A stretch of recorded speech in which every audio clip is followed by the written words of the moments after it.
ಭಾರತ್ ಮಾತಾ ಕಿ ಅದೇ ಗೊತ್ತಾಗಿರೋದ್ರಿಂದ ಒಂದೇ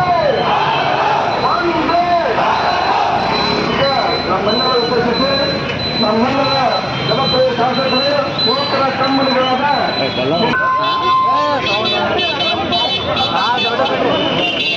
ವಿದ್ಯಾರ್ಥಿಗಳ ಈ ಹೋರಾಟಕ್ಕೆ ಶಕ್ತಿ ಕೊಡಾಕ ಮತ್ತು ಬೆಂಬಲ ಕೊಡಾಕ ವಿರೋಧ ಪಕ್ಷದ ಧುರೀಣರಾದ ಆರ್ ಅಶೋಕ್ ಅವರು, ಮಾಜಿ ಮುಖ್ಯಮಂತ್ರಿಗಳಾದ ಬಸವರಾಜ ಬೊಮ್ಮಾಯಿ ಅವರು, ವಿಧಾನ ಪರಿಷತ್ನಲ್ಲಿ ವಿರೋಧ ಪಕ್ಷದ ಧುರೀಣರಾದ ಚಲವಾದಿ ನಾರಾಯಣ ಸ್ವಾಮಿ ಅವರು, ಅವರೆಲ್ಲರೂ ನಿಮ್ಮ ಈ ನೋವನ್ನ ಸರ್ಕಾರಕ್ಕೆ ಮುಟ್ಸಾಕ ಈ ಹೋರಾಟ ಏನೈತಿ, ನಾಳೆ ಹೋರಾಟ ಐತಿ, ಆ ಹೋರಾಟಕ್ಕೆ ಬರ್ತಾ ಇದ್ದಾರೆ. ನೀವೆಲ್ಲರೂ ಹೋರಾಟದಲ್ಲಿ ಭಾಗವಹಿಸಬಾರ್ದು, ನಿಮ್ಮ ಹೋರಾಟವನ್ನು ಹತ್ತಿಕ್ಕಬೇಕಂತೇಳಿ ಪೊಲೀಸರು ನಿಮ್ಗೆಲ್ಲ ಪೇಜಿಗದು ಹೋಗಿ, ಹಾಸ್ಟೆಲ್ಗೆ ಹೋಗಿ, ಲೈಬ್ರರಿಗೆ ಹೋಗಿ ನಿಮ್ಗೆಲ್ಲರಿಗೂ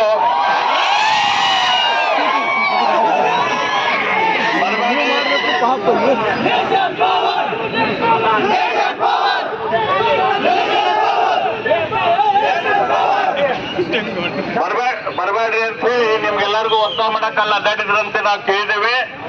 ಇವತ್ತು ನೀವು ಯಾವುದೇ ಕಾರಣಕ್ಕೂ ಕೂಡ ಚಿಂತೆ ಮಾಡೋದು ಅವಶ್ಯಕತೆ ಇಲ್ಲ. ಯಾಕಂದ್ರೆ ನಾಳಿನ ಹೋರಾಟ ಏನೈತಿ ಅದಕ್ಕೆ ಲೀಗಲ್ ಪರ್ಮಿಷನ್ ಆಲ್ರೆಡಿ ಸಿಕ್ಕಿದೆ. ಹಂಗಾಗಿ ನಾವು ಕಾನೂನಿನ ಚೌಕಟ್ಟಿನೊಳಗ ಶಾಂತಿಯುತವಾಗಿ ನಾಳೆ ಶ್ರೀನಗರ್ ಸರ್ಕಲ್ ದಿಂದ ಮಿಚಿಗನ್ ಕಂಪೌಂಡ್ ತನಕ ಹೋಗೋಣ. ಇದರಲ್ಲಿ ಎಲ್ಲಾ ವಿದ್ಯಾರ್ಥಿಗಳು ಮತ್ತು ವಿದ್ಯಾರ್ಥಿನಿಯರು ನೀವು ಶಾಂತ ರೀತಿಯಿಂದ ಭಾಗವಹಿಸಿರಿ.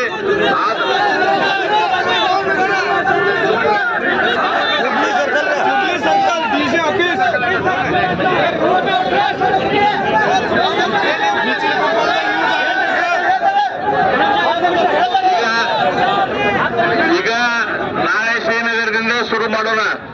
ಅದನ್ನ ನಾವೆಲ್ಲರೂ ಕೂಡಿ ಯಾವ ರೀತಿ ಪರ್ಮಿಷನ್ ಐತಿ ಅದ್ರ ಪ್ರಕಾರ ಶಾಂತ ರೀತಿಯಿಂದ ಮಾಡೋಣ.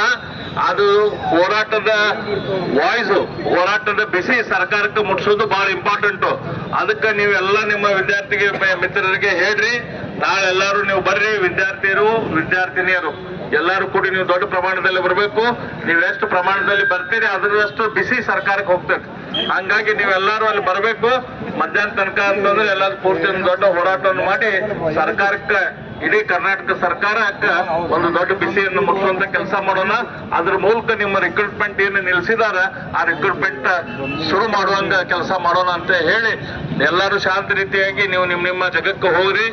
ಊಟ ಮಾಡಿ ನಾಳೆ ಬೆಳಗ್ಗೆ ಬ್ರೇಕ್ಫಾಸ್ಟ್ ಮಾಡಿ ಗಟ್ಟಾಗಿ ಎಲ್ಲರೂ ಅಲ್ಲಿ 9:30 ಅಂತಂದ್ರೆ ಅಲ್ಲಿ ಬರ್ರಿ.